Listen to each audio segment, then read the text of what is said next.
चरितं देवदेवस्य महादेवस्य पावनम् अपारं परमोदारं चतुर्वर्गस्य साधनम्।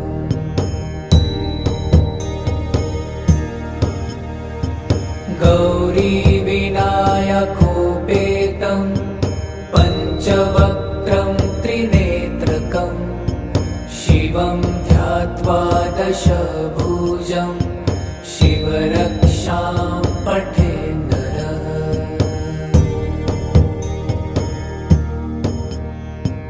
गङ्गाधरः शिरः पातु भालमर्धेन्दुशेखरः नयने मदनध्वंसी कर्णुसर्पविभूषणः।